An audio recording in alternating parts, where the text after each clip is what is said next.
Assalamualaikum warahmatullahi wabarakatuh. Bismillahirrahmanirrahim. Ikhwafillah. Allah Subhanahu wa taala berfirman dalam Al-Qur'an surat Ali Imran ayat 14. A'udzu billahi minasyaitonir rajim. Zuyyina lin-nasi hubbus syahawati minan nisa'i wal banin wal qanatiril muqantarati minadh dhahabi wal fiddah ila akhir ayat. Al-Quran menjelaskan pada kita bahwa manusia dihiasi syahwat, nafsu, kesukaan, kecintaan kepada anak dan juga kepada harta, yaitu yang terdiri dari emas dan perak. Ayat ini menjelaskan pada kita bahwa nafsu, keinginan, kesukaan manusia kepada benda emas dan perak ini bahkan tidak terbatas, padahal usia, umur manusia itu sendiri ada batasnya. Bahkan dalam hadis Rasulullah SAW riwayat Bukhari dijelaskan bahwa jika saja anak Adam memiliki 2 gunung dari emas, maka dia akan ingin memiliki 1 lagi, ingin memiliki gunung yang ketiga, karena tidak ada rasa puasnya. Padahal perut anak Adam itu sendiri akan dipenuhi oleh tanah. Sesungguhnya Allah Maha penerima taubat bagi orang-orang yang bertaubat. Demikian hadis Rasulullah SAW. Pada pembahasan kali ini kita akan menghubungkan tentang emas dan riba, karena emas ini adalah salah satu benda atau salah satu harta ribawi, yaitu pada transaksinya bisa mengandung unsur-unsur riba jika kita tidak berhati-hati. Pengertian dan hukum riba itu sendiri pernah kita bahas pada video yang lalu, dan kali ini kita akan menjelaskan tentang jenis-jenis riba yang ada pada transaksi emas. Adapun riba yang kita kenal, yang banyak kita dapati atau dipahami oleh masyarakat adalah riba gharar, yaitu riba yang ada pada meminjam uang. Seseorang yang meminjam uang pada satu lembaga atau pada perorangan, kemudian saat dia membayar, dia dikenakan bunga, maka itu adalah riba gharar. Adapun riba yang sering kita jumpai pada transaksi emas adalah riba fadl.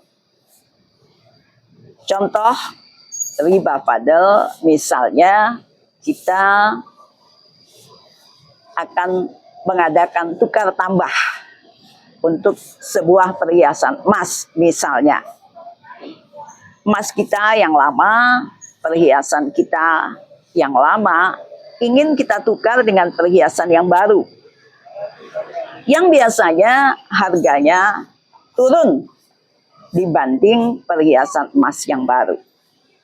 Bahkan nilainya pun bisa berkurang, yaitu emas yang lama jika ditukar dengan emas yang baru, maka akan terdapat unsur riba di situ. Apabila emas yang baru itu nilainya lebih tinggi dari emas yang lama. Nah, riba di sini disebut dengan riba fadl, yaitu kelebihan. Riba yang ada kelebihannya. pada tukar tambah emas tadi. Kemudian riba jenis yang kedua yang bisa kita jumpai dalam transaksi emas adalah ribayat. Ribayat ini yaitu terjadi pada serah terima. Yat artinya tangan, yaitu terjadi pada serah terimanya itu tidak dilakukan secara kontan. Serah terimanya ditunda. Misalnya hari ini kita mengambil emas, kemudian kita bayar besok. Nah, ribayat ini termasuk riba yang juga diharamkan karena jumhur ulama, mayoritas ulama, sebagian besar ulama bersepakat bahwa transaksi emas itu, jual beli emas haruslah dilakukan secara kontan. Satu majelis, ada uang, ada barang. Kemudian kita jumpai juga jenis riba yang lain, yaitu riba nasi'ah, yang kadang kita jumpai juga pada transaksi emas ini, yaitu nasi'ah adalah ditangguhkan. Yaitu ditangguhkan pembayarannya. Maka ini pun termasuk riba. Karena itu jumhur ulama juga tidak membenarkan adanya kredit emas yang juga saat ini banyak kita jumpai di masyarakat kita. Apalagi kredit emas ini juga tidak urgent. Tidak ada satu hal yang mewajibkan untuk kita kredit emas. Kalau memang uang kita belum cukup untuk membeli emas, sebaiknya kita tabung saja dulu uang itu sendiri, dan setelah nilainya cukup untuk membeli emas, maka kita belikan emas. Bahkan saat ini juga banyak kita jumpai pembelian jual beli emas secara online.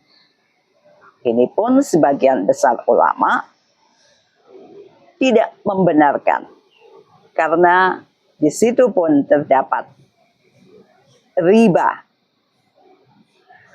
yaitu menurut alasan para ulama yang mengharamkan tadi, karena pembelian online ini kita tidak melihat langsung barangnya dan kita sudah membayarnya, akan tetapi emas itu tidak langsung diserah terimakan kepada kita saat itu juga, tidak satu majelis.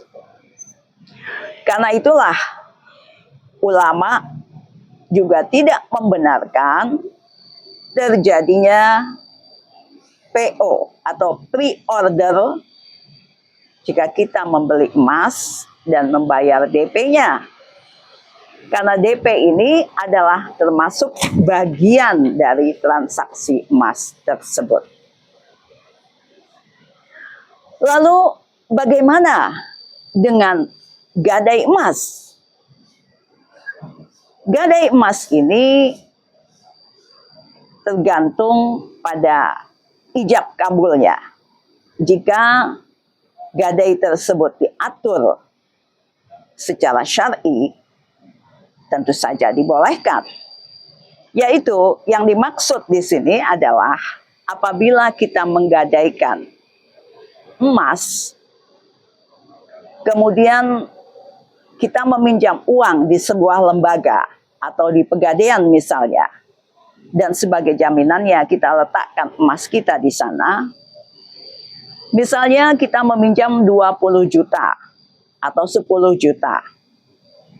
Kita meminjam uang 10 juta, namun nilai emas yang kita taruh di sana adalah 15 juta misalnya. Jika saat kita melunasi kita tidak memiliki uang untuk menebus emas kita tadi, kemudian orang tersebut atau lembaga tersebut mengambil emas kita, untuk mereka, maka di situ terdapat riba. Karena antara uang dan nilai emas tidak sama. Akan tetapi, jika kita menggadaikan emas tersebut, kemudian saatnya kita menebus kita tidak mampu, dan barang yang jaminan yang kita gadaikan tersebut dijual oleh orang yang meminjamkan kita, atau oleh lembaga yang meminjamkan kita, kemudian